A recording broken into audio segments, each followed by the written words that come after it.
So ayan mga kabagay, bali nag-ano sila, naglilinis sila ng ano, tawag ito tirik o kung tawagin tihi. So ayan mga kabagay, oh. Chin in English. Sa English, ano ngayon? Sea or chin. Sea or chin. So ayan siya, ganyan pag ano, pagkuha mga kabagay. Wala ka naman yaman. So para makita natin. Ayan. So yan yung tamang pagka ano, linis. Anuhin niya ng ano, ng bigas. Laman. Malaki ang laman. Nalagay mo, te? Oh my God, ang dami. Ito, sobra pa ito sa puto. Oh? Oh my God. So napakasarap niyan mga kabagay. So bali yung paglagay niyan is ano, bali nilinisan muna sa binubutasan, tapos nilalagyan ng ano, ng bigas na ano, bago lulutuin siya mga kabagay. So ayan. So yan yung procedure na ginagawa ni Ate Venus. So titignan natin yung finished product niya. So bali may tabo niya ng ano mga kabagay, ng ano, daon ng nyog.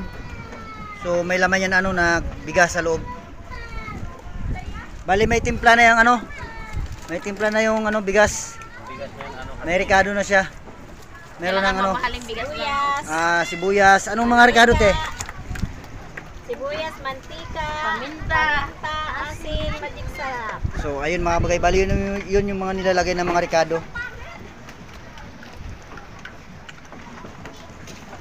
So anong klaseng bigas yan te? Asmin. Asmin ang bigas mga kabagay yung dapat na ano, pwedeng gamitin. Or ano, malagkit. So yan yung mga ginagamit na ano, mga panghalo. So ayan siya mga kabagay, oh, yung hindi pa siya nalilinis. Yan. Ayan yung tirik or tihi na tinatawag dito sa isla ng ano, ng Marabon.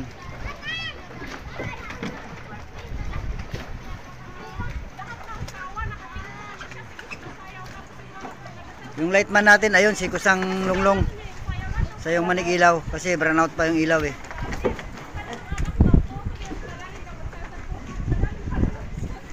So yan naman yung daon ng nyug na ginagamit sa pangtabon mga kabagay sa butas. Yan yung mga nilalagay na yan. Daon ng ano yan, daon ng nyug, tapos mayroong tingting.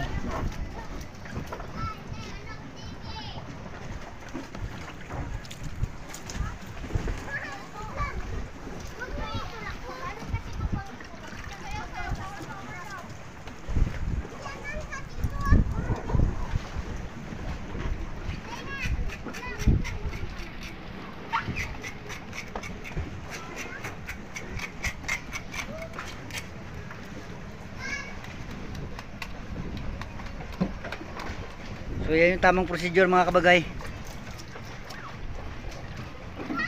Bubuksan, tapos hugasan Sasaw-saw. para matanggal yung ano, dumi sa loob, mga buhangin, pati mga laman loob niya.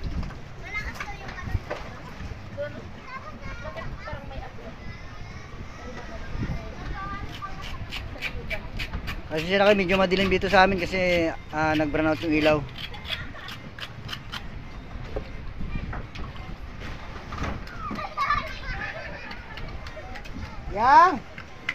Yang! Pilay ka dyan na yan. Mabalian kayo.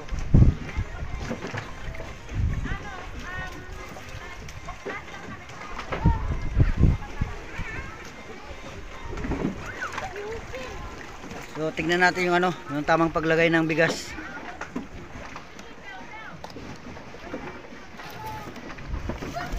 Ganyan lang kasimple. So yun na pala yung pinakalak niya te.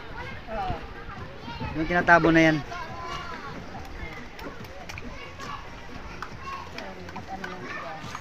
Ilang kilo or ilang salop yan siya? Isang salop ito. So ayan, bali isang salop yung ano mga kabagay Kulang pa yan. na ginamit. So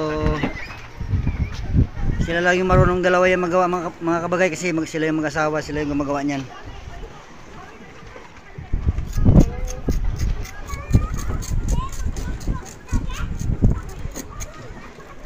Marami ito.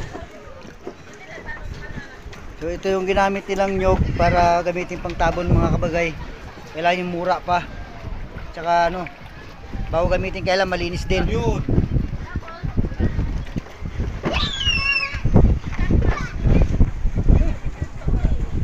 Meron ito, may crowd. Ha? Baka may crowd yan.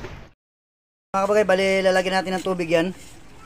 So para makita natin yung tamang paglagay ng tubig mga kabagay. So ang kailangan daw pala dyan, kailangan isa pantay yung tubig dito. Para yung mga loob ng tirik na to na mayroong bigas is malagyan ng tubig. Para yung bigas is maluto pag nagkumulo na siya. So ayan yung tamang procedure paglagay ng tubig dyan. Kailangan pantay siya mga kabagay, pantay. Para yung ibang mga tirik isa malagyan ng ng tubig talaga sa loob. Para maluto siya mga kabagay. Kasi may bigas sa loob siya na dapat kailangan maluto siya pag kumulo siya.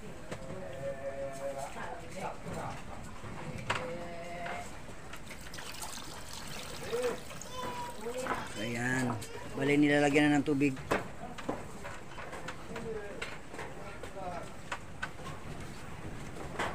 Kakas pala yan sa tubig. Ha?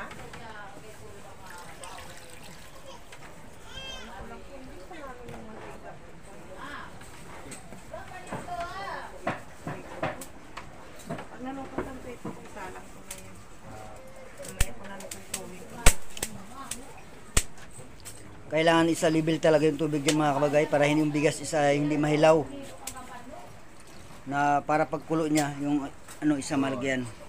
So ayan mga kabagay, bali okay na yan siya. Nasa level na yung tubig. Takpa na ang... So yan na, tatakpan na natin yung mga kabagay.